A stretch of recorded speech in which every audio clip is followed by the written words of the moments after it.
Hello అందరికీ నమస్తే, నేను మీ Lakshmi. Welcome to a special interview in ET unlimited digital media. So ఈ రోజు మన స్పెషల్ గెస్ట్ పశ్చిమ గోదావరి జిల్లా వైఎస్ఆర్సీపీ ట్రెజరర్ వేగేసిన జయరాం కృష్ణరాజు గారు. వారితో మాట్లాడదాం, చాలా విషయాలు తెలుసుకుందాం. నమస్తే అండి. నమస్తే సార్, ఎలా ఉన్నారు? బాగానే ఉన్నాను. ఆక్వా రైతుల దగ్గర నుండి స్టార్ట్ చేద్దాం. సో ఆక్వా రంగం ఎందుకు కుదేలవుతోంది అంటారు ఈ మధ్య కాలంలో? At the same time aqua రైతుల పరిస్థితి ఏంటి? ప్రస్తుత పరిస్థితుల్లో ఆక్వా రంగం చాలా క్లిష్ట పరిస్థితిలో ఉందండి. ఎందుకంటే మేము కూడా ఆక్వా ఫార్మ్స్ అండి. ఆక్వా రంగానికి కేంద్ర రాష్ట్ర ప్రభుత్వాలు నిత్యం సపోర్ట్గా ఉండే గత గవర్నమెంట్లో జగన్మోహన్ రెడ్డి గారు సబ్సిడీ రూపంలో సబ్సిడీ ఇవ్వడం జరిగింది. కూటమి ప్రభుత్వం రాకముందు మేము దీనికన్నా ఎక్కువ చేస్తామని హామీలు ఇచ్చారు. హామీలు ఇచ్చి వాళ్ళ ఇండస్ట్రీని పట్టించుకోకుండా గాలికి వదిలేశారు. ఒక పక్కన రైతుకి ఆక్వాకి సంబంధించిన రైతుకి కావాల్సింది ఫీడ్ అండి. ఫీడ్ రేటు పెంచేస్తున్నారు. దాని మీద ధర్నాలు చేస్తున్నామండి. ఫీడ్ రేటు పెంచేస్తుంటే కంటిన్యూ ఇదివరకు మా రా మెటీరియల్ డౌన్లో ఉన్నప్పుడు కేజీకి 10 రూపాయలు తగ్గించవలసిన కంపెనీలు ఆ రోజు రైతు సంఘాలు కూడా నిరసన చేసి సీఎం గారు చంద్రబాబు నాయుడు దృష్టికి తీసుకెళ్ళటం, వాళ్ళేమో ఫీడ్ ప్లాంట్ వాళ్ళతో మాట్లాడతామని చెప్పడం, వాళ్ళు ఫీడ్ ప్లాంట్ వాళ్ళతో మాట్లాడిన తర్వాత వీళ్ళకి అండర్స్టాండింగ్ ఏంటంటే ఎక్కువ ఇండస్ట్రీల్లో ఫీడ్ ప్లాంట్లో తెలుగుదేశం సపోర్ట్స్ కానీ వాళ్ళ సామాజిక వర్గానికి సంబంధించిన ఇండస్ట్రీస్ ఎక్కువ ఉన్నాయి. ఎందుకంటే దురదృష్టం ఏంటంటే పొలిటికల్గా కమ్యూనిటీ పరంగా మాట్లాడటం వల్ల క్షమించండి. ఎందుకంటే కానీ సంస్థ అనేది వాళ్ళ సామాజిక వర్గానికి ఉండడం, మాది గవర్నమెంట్ అనే ఫీలింగ్లోకి వెళ్ళిపోయారు. గతంలో జగన్మోహన్ రెడ్డి గారు ఏం చేసేవారంటే రేట్లు హెచ్చుతగ్గులు ఉన్నప్పుడు కూడా ఫీడ్ ప్లాంట్ వాళ్ళకి ఎగేయడం కానీ రైతుల సమావేశాలు పడటం కానీ చెప్తే అప్పుడు జగన్మోహన్ రెడ్డి గారు వాళ్ళు ఏం చేసేవారంటే మా మీద ఒత్తిడి జగన్ గారు కావాలని చేస్తున్నారని ప్రోపగండా చేశారండి. ఇది జగన్ గారికి కేజీకి ఫీడ్కి 5 రూపాయలు ఫీడ్కి ఇచ్చేస్తున్నట్టు, ప్రాసెసింగ్ ప్లాంట్ కేజీకి 5 రూపాయలు ఇచ్చేస్తున్నారని ఎల్లో మీడియా, తెలుగుదేశానికి అనుకూలమైన నాయకులు లేనిపోయిన ప్రాపగండా చేశారండి. జగన్మోహన్ రెడ్డి ఏంటంటే ఆలోచన ఏంటంటే ఒక ఇండస్ట్రీగా అతనికి అనుభవం ఉంది కాబట్టి రైతుల సమస్యలు ఆయన విన్నారు కాబట్టి ప్రజా సంకల్ప యాత్రలో పాదయాత్రలో రైతుల సమస్యలు కానీ ప్రాసెసింగ్ ప్లాంట్ వాళ్ళకి కానీ ఆ ఇండస్ట్రీకి సంబంధించిన సమస్యలు కూడా ఆయన అవగాహన తెలుసుకుని వాళ్ళకి కావాల్సిన రాయితీలు కూడా ఇవ్వడం జరిగిందండి. ఓకే, ఇప్పుడు వాళ్ళు ఏమంటారంటే తెలుగుదేశం గవర్నమెంట్కి వాళ్ళు ఎలక్షన్ టైంలో ఫండ్ గట్టిగా ఇవ్వడం కారణంగా గవర్నమెంట్ రాగానే మేము డెవలప్ అవ్వాలి కాబట్టి ఇప్పుడు మాకు అనుకూలంగా ఉంది బిజినెస్, మీరు ఇందులో ఎంటర్ అవ్వద్దని గవర్నమెంట్ మీద ఒత్తిడి చేసి వాళ్ళు ఇబ్బంది పెట్టారు. అది అయిన తర్వాత ఇప్పుడు నెక్స్ట్ ఏంటంటే ఇంటర్నేషనల్గా ఇరాన్ అమెరికా యుద్ధం కారణంగా వంక పెట్టుకుని డీజిల్ పెట్రోలు గ్యాస్ టైట్ రావడంతో, కృత్రిమంగా టైట్ రావడంతో యాక్చువల్గా ఒరిజినల్గా వాస్తవంగా ఉంది. కానీ ఇంటర్నేషనల్గా డాలర్ వాల్యూ, మన రూపాయి వాల్యూ తగ్గిపోవటం, డాలర్ వాల్యూ పెరగడం కారణంగా ఆక్వా రేటు, ప్రాన్ రేటు ఇవాళ తగ్గించక్కలేదు ఇండస్ట్రీస్ కూడా. ఎందుకంటే ఇండస్ట్రీ వాళ్ళు కూడా వాళ్ళు మోనోగల్ అవుతున్నారండి. అదే సామాజిక వర్గం అండి. అదే అయినప్పుడు వాళ్ళు ఏం చేస్తారంటే సడన్గా ఏంటంటే వేసవకాలంలో కూడా మాకు రైతు వారికి ఇబ్బంది ఏంటంటే మెటీరియల్ ఎక్కువ వస్తూ ఉంటుంది. మొన్నటిదాకా నార్మల్గా ఉండేది, ఇప్పుడు టెంపరేచర్ ఎక్కువైనప్పుడు ఇంటర్నేషనల్ యుద్ధాల కారణంగా సరుకులు కొనడం ఆగిపోతారనేప్పుడు రైతులు కూడా బెంబోలు ఎత్తిపోయి మిడిల్ పెట్టడం, బాగున్న వాళ్ళు కూడా కంగారు పడి పెట్టేయడం, తద్వారా ప్రాసెసింగ్ ప్లాంట్ వాళ్ళకి రోజు అతను 50 టన్నులు కొనేవాడు 100 టన్నులు 150 టన్నులు రావటం, ఇదే అవకాశాన్ని వాళ్ళు ఉపయోగించుకుని తగ్గించడం, 5 రూపాయలు 10 రూపాయలు తగ్గించడం ధర్మం అండి. మామూలుగా ఒకసారి సీజన్ ఒక టైం వాళ్ళకి వస్తుంది, ఒకసారి రైతుగా అవకాశం వస్తుంది. మెటీరియల్ ఎక్కువ వచ్చినప్పుడు ఏ కంపెనీ వాడైనా అవకాశాన్ని ఉపయోగించుకుంటారో అది సర్వసాధారణం. కానీ 270 రూపాయలు 100 కౌంట్ 270 రూపాయలు ఉన్నదాన్ని మేము రైతు వారి ఎక్స్పెక్ట్ చేసింది ఏంటంటే 250 260 కొంటారు, వాళ్ళకి మెయింటెనెన్స్ ఎక్కువ ఉంటుంది కాబట్టి వాళ్ళు కూడా కంపెనీకి కూడా డీజిల్ పెట్రోల్ గ్యాస్ పెరిగేటప్పటికి వాళ్ళకి కూడా మెయింటెనెన్స్ పెరుగుతుంది కాబట్టి నామినల్గా 10-15 తగ్గుద్దని రైతులందరూ ఎక్స్పెక్ట్ చేసి మేము అలాగే కల్చర్ కంటిన్యూ చేస్తున్నామండి. కానీ వాళ్ళు ఇది అవకాశాన్ని ఉపయోగించుకొని 100 కౌంట్ 200 కూడా తగ్గించేసి మళ్ళీ రైతు సంఘాలు దెబ్బలాడటం. ఇందులో విచిత్రం ఏంటంటే రైతు సంఘాలు పోరాడే వాళ్ళు మేము ఎవరినైనా సరే మేము గౌరవించాలి. కాకపోతే ఏంటంటే కూటమికి సపోర్ట్ చేసిన తెలుగుదేశం నాయకులు రైతు సంఘాలు కూడా వాళ్ళు ఎక్కువగా గవర్నమెంట్ ఒత్తిడి తేవడం అనేసి వాళ్ళు నిరసన కార్యక్రమం చేస్తున్నారు. గవర్నమెంట్ వాళ్ళని కూడా పట్టించుకోవట్లేదు. ఎందుకంటే వాళ్ళ గవర్నమెంట్ ఉంది కాబట్టి రైతు సంఘాలు తెలుగుదేశం వాళ్ళు ఎక్కువ చేసి మన నియోజకవర్గం సంబంధించిన పార్లమెంట్ స్థాయి ఎంపీ గారు కానీ ఎమ్మెల్యే గారు కానీ ఎక్కువ అబ్జర్వ్ చేయాలి, వాచ్ చేయాలండి. ఈ ఇష్యూ ఏంటంటే చాలా డేంజరస్ ఇష్యూ. ఎందుకంటే రైతు ఇబ్బంది పడ్డా, కంపెనీ ఇబ్బంది పడ్డా వీళ్ళిద్దరికి చైన్ లింక్ కింద ఉండాలండి. ఎందుకంటే వ్యవస్థ మొత్తం నాశనం అయిపోద్ది. ఆక్వా రైతులకు సంబంధించి చూస్తే కరెంటు బిల్లు పెరిగిపోయినాయి అంటున్నారు. ఆక్వా రంగానికి అందించే ఫీడ్ కూడా రేట్స్ పెరిగిపోయినాయి అని చెప్తున్నారు. సో మరి వైఎస్ఆర్సీపీ సైడ్ నుండి మీరేం ఆలోచిస్తున్నారు? జగన్ గారు ఏం ఆలోచిస్తున్నారు? చంద్రబాబు నాయుడు గారు ఆక్వా రైతులకు కానీ ఆక్వా రంగానికి కానీ సరైన న్యాయం చేస్తున్నారా? వారి కృషి ఏ విధంగా ఉందనుకుంటున్నారు? రాష్ట్ర ప్రభుత్వాన్ని వెళ్ళే నాయకులు చిత్తశుద్ధితో గవర్నమెంట్ నడపాలండి. ప్రజలు మనకి ఇచ్చింది ప్రజల యొక్క అభివృద్ధి గురించి వాళ్ళ అవసరాలు తీర్చడానికి రాష్ట్ర ప్రభుత్వాలు కానీ కేంద్ర ప్రభుత్వాలు ఉన్నాయి. దురదృష్టవశాత్తు ఏంటంటే వ్యక్తిగతంగా వాళ్ళ సొంత లాభాల గురించి వ్యక్తిగతంగా అధికార పార్టీ ప్రతిపక్షం తిట్టడం ఆ టైప్ చేయడం కాకుండా వాళ్ళకి ఇచ్చిన అవకాశాన్ని ప్రజలు ఇచ్చిన అవకాశాన్ని సద్వినియోగం చేసుకోవాలి. ఎందుకంటే మనం గతంలో ఎలక్షన్ ముందు ఒక హామీలు ఎన్నో ఇస్తాం. జగన్ గారి కానీ ఇంకా బాగా చేస్తామని చెప్పాం. ఎప్పుడైనా ఒకటే చెబుతాం, జగన్ గారు చేయలేనిది ఇండస్ట్రీ కానీ మన రాష్ట్ర ప్రభుత్వంలో పథకాలు కానీ ఎవడో చేయలేడు. ఆయన చేయకపోతే ఇంకా అందుకని ఎవరు చేయలేరు. ఇంకెవరు చేస్తారన్నా ఊరికే రాజకీయ లబ్ధి గురించి అబద్ధాలు చెప్పడం తప్ప వాళ్ళు చేసేది ఏముండదు. జగన్ గారు గవర్నమెంట్ రాగానే సబ్సిడీ ఆనాడు చంద్రబాబు నాయుడు గారు యూనిట్కి 385 రూపాయలు ఉన్నదాన్ని జగన్ గారు రూపంలో అనౌన్స్ చేసిన తర్వాత లాస్ట్ 7-8 నెలల కిందట 2 రూపాయలు చేశారు. జగన్ గారు గవర్నమెంట్ రావడంతో పాటు ఆక్వా రంగానికి మనం ఏం చేయాలనే ఉద్దేశం మీద చేసే రూపంలో కంటిన్యూ చేశారండి. తర్వాత ఏంటి కూటమి ప్రభుత్వం అంటే ఎలక్షన్ ముందు ఇంకెంతకన్నా బాగా చేస్తాం, మీకు జగన్ గారు రేట్లు పెంచేశారు, ట్రాన్స్ఫర్ల రేట్లు పెంచేశారు, ఇవన్నీ లేకుండా మీకు చేస్తాం, ఆక్వా జోను నాగన్ ఆక్వా జోను లేకుండా చేస్తానని చెప్పి రైతుల్ని మాయ చేశారండి. పాపం రైతులు కూడా లోకల్గా ఏంటంటే జగన్మోహన్ రెడ్డి ఎంత మంచి చేసినా సరే జగన్మోహన్ రెడ్డి నాశనం చేశాడు, రాష్ట్రాన్ని అప్పులు బాగు చేశారని రైతులు కూడా ఆందోళన వచ్చిందండి. అంటే మంచిని గుర్తించలేకపోయారు రైతులు కూడా అండి.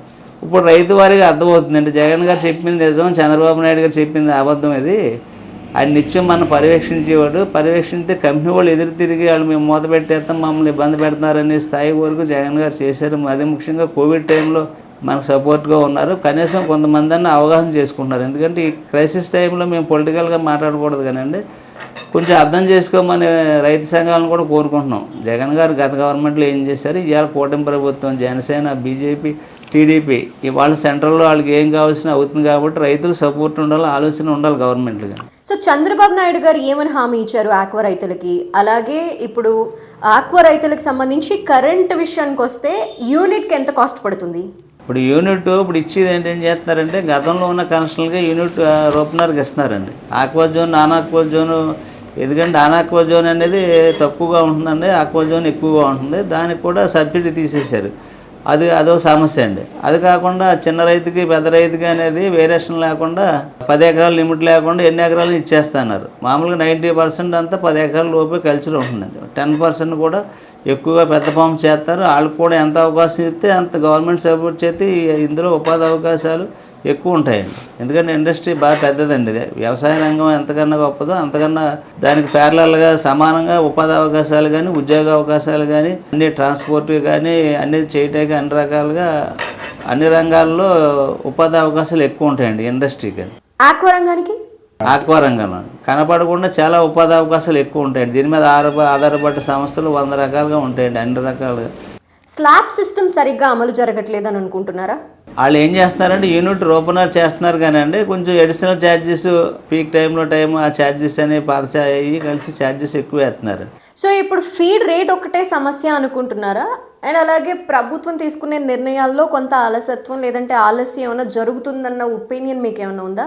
ప్రభుత్వం నిర్ణయాలు తీసుకుంటాం లేట్గా తీసుకుంటుంది. ప్రభుత్వ నిర్ణయాలు ఏంటంటే ఆక్వా రైతులు అటు ప్రాసెసింగ్ ప్లాంట్ వాళ్ళు కానీ ఫీడ్ ప్లాంట్ వాళ్ళు కానీ ఒక కమిటీ అయితే నామినల్ కమిటీ వేస్తారు. వాళ్ళ ద్వారా మంత్లీ మీటింగ్ వేసుకోవాలి. రైతుకు ఉన్న ఇబ్బంది ఏంటి, ఫీడ్ ప్లాంట్కి ఇబ్బంది ఏంటి, ప్రాసెసింగ్ ప్లాంట్ ఇబ్బంది అని ఇండస్ట్రీని కాపాడుకునే బాధ్యత రాష్ట్ర ప్రభుత్వం ఉంది. మనకి ఇచ్చిన హక్కు ఏంటంటే మనం సర్వీస్ చేయడానికి మన ప్రభుత్వం ఉంది, ప్రజానాయకులు. మన పెత్తందారి చేయడానికి మన ప్రజానాయకులు కాదండి. నాయకుడు ఎమ్మెల్యే అయినా ఎంపీ అయినా మనం వ్యవస్థని గవర్నమెంట్ వ్యవస్థని గాడిలో పెట్టాలి, ప్రజల అవసరాలు తీర్చాలి. ఎందుకంటే ఇండస్ట్రీకి మెయిన్ 3 రైతు ఎంత ముఖ్యం, ప్రాసెసింగ్ ప్లాంట్ అంతే ముఖ్యం. ఇందులో అన్నిటికన్నా యాచరీ వాళ్ళు ఒకటి మెయిన్ అండి. యాచరీ కానీ ఫీడ్ ప్లాంట్ కానీ ఫార్మర్ ప్రాసెసింగ్ ప్లాంట్ ఇవన్నీ పేర్లలో వీళ్ళందరూ బాగుంటేనే వ్యవస్థ బాగుంటుందండి. ఇందులో సేఫ్గా ఉండేది ఏంటంటే ఫీడ్ ప్లాంట్ వాళ్ళు. ఇందులో 75% కంపెనీలు అన్నీ కూడా ఫీడ్ ప్లాంట్ వాళ్ళు అంతా కూడా బ్యాంక్ గ్యారెంటీ ఉంటే కానీ ఫీడ్ వాళ్ళకి రిలీజ్ చేయరండి. వాళ్ళకి కష్ట నష్టాలతో వాళ్ళకి సంబంధం లేదు, వ్యాపారం బాగుండే చేస్తారు, వాళ్ళకి లాస్ అనేది ఉండదండి. క్రైసిస్ రైతులు ఇబ్బందిగా ఉన్నప్పుడు ఫీడ్ ప్లాంట్ వాళ్ళు సపోర్ట్ చేయాలి ఫార్మర్కి అని. వాళ్ళు ఏంటంటే ఈ టైంని వాళ్ళు క్యాచ్ చేసుకుంటున్నారండి. మోనోగల్ చేసి మనం తప్ప ఇంకా ఫీడ్ ప్లాంట్కి ఎవరున్నారు మన దగ్గర కొంటారు కదా అని చెప్పి మోనోగల్ అందరూ మన గవర్నమెంట్ ఉందని ఫీలింగ్, సైకాలజీ ఫీలింగ్లోకి వెళ్ళిపోయి మనం ఎవడు ఏం చేస్తారని ఉద్దేశం మీద వాళ్ళ ఆలోచనలు తప్పుదోవ వెళ్తున్నారు. ఇంకా ఏ అంశాలు ఆక్వా రంగాన్ని ఇప్పుడు నష్టానికి గురి చేస్తున్నాయంటారు? ఫీడ్ కాస్ట్తో పాటు diesel, petrol, main diesel transport డీజిలే కదండి. పెట్రోల్ నామినల్గా పెట్రోల్ పెద్ద తక్కువ అండి, పెద్ద ఇబ్బంది అని కాదండి. గ్యాస్ ఒకటి, ఎందుకంటే ఇండస్ట్రీలు కావాల్సింది ఇవన్నీ అవసరం కాబట్టి అండి. ఇట్ల పెరుగుదల కూడా ఇండస్ట్రీ మీద భారం పడుతుంది. ఆ భారం పడుతున్నప్పుడు ఈ టైంలో ఇండస్ట్రీలు కానీ ఫార్మర్కి ఇచ్చేలో ఆయిల్ కానీ ఈ పవర్ 24 hours ఇవ్వటం, దాని మీద మానిటరింగ్ చేసి పవర్ కట్టింగ్ అవ్వకుండా జనరేటర్కి ఇబ్బంది, జనరేటర్ అయితే అప్పుడు డీజిల్ కొనవలసి వస్తుంది. అవన్నీ చూసుకొని గవర్నమెంట్ దీని మీద మానిటరింగ్ ఎక్కువ చేయాలండి. ఇప్పుడు ఆక్వా రంగానికి సంబంధించి ఎక్స్పోర్ట్స్ పైన మీ ఒపీనియన్ ఏంటి? ఎక్స్పోర్ట్స్ ఏ విధంగా జరుగుతున్నాయి, అలాగే వార్ ఎఫెక్ట్ ఏ విధంగా ఉంది ఎక్స్పోర్ట్స్ మీద? ఇప్పుడు ఎక్స్పోర్ట్, ఇంటర్నేషనల్గా ఎక్స్పోర్ట్ ఇప్పుడు ప్రజెంట్ పొజిషన్లో మన ఇండియన్ మెటీరియల్ ఎక్కువ అవసరం అండి వాళ్ళకి. ఇతర దేశాల్లో ఒకసారి ఎక్కువగా పడితే మన దేశం మెటీరియల్ తక్కువ కొంటారు, ఈక్వెడార్ అటువంటి దేశాల్లో. ఆ దేశాల్లో ప్రొడక్షన్ తక్కువ ఉన్నప్పుడు మన ఇండియన్ మెటీరియల్ ఎలా వాంటింగ్ ఉంటుంది. మన ఇండియాలో అందరూ అర్థం చేసుకోవాల్సింది ఏంటంటే రూపాయి విలువ పెరిగిపోయి డాలర్ పెరుగుతుందండి. మనకి ఎంతసేపు డాలర్లోనే మన ఆక్వా రంగం సంబంధించిన బిజినెస్ అంతా డాలర్లోనే ఉంటుంది. ఎందుకంటే డాలర్ పెరిగినప్పుడు రేటు కూడా ఆటోమేటిక్గా పెరగాలి. దీనికి వ్యతిరేకంగా మార్కెట్ డౌన్ చేస్తున్నారన్నమాట. విచిత్రంగా ఉంది. ఎందుకంటే కారణాలు ఏమై ఉంటాయి? ఒక మోనోగల్ సిస్టంలో వెళ్తున్నారండి వీళ్ళు. ఈ ఇండస్ట్రీ అనేది ఎక్కువ కాలం బతకాలని కోరుకోవాలి. ఆల్రెడీ ప్రాసెసింగ్ ప్లాంట్ వాళ్ళు కానీ ఫీడ్ ప్లాంట్ వాళ్ళు కానీ, ఎందుకంటే రైతు బాగుండాలి, మీరు బాగుండాలి, మేము బాగుంటేనే వ్యవస్థ నడుస్తుంది.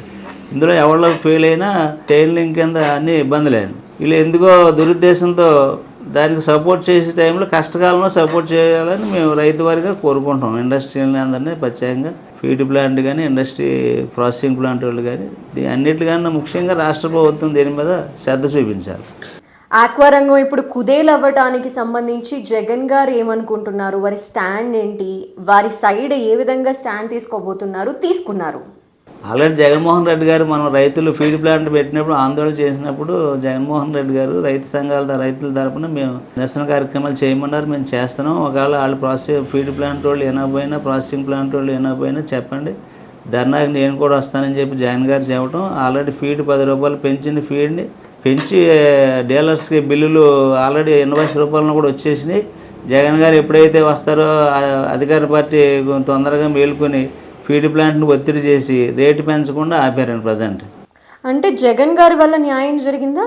అది ప్రతిపక్ష పార్టీగా న్యాయం చేశారు జగన్మోహన్ రెడ్డి గారు. రైతులు దీన్ని గుర్తించుకోవాలి. అధికారంలో ఉన్నప్పుడు న్యాయం చేశారు, ప్రతిపక్షంలో కూడా ఏ కష్టం వచ్చినా ఏమో రైతుకైనా, ఆక్వాకైనా, వ్యవసాయ రైతుకైనా సరే, సామాన్యుడికైనా ఏ కష్టమైనా నిత్యం ప్రజలకే విద్యారంగం కానీ వైద్య రంగం కానీ రాష్ట్ర ప్రభుత్వం రావాల్సినన్ని ఒత్తిడి పెంచడంలో నాయకుడు నిరంతరంగా ప్రతిపక్ష పాత్రలో ఆయన పోషిస్తూ మా క్యాడర్ను ముందుకు తీసుకెళ్తున్నారు.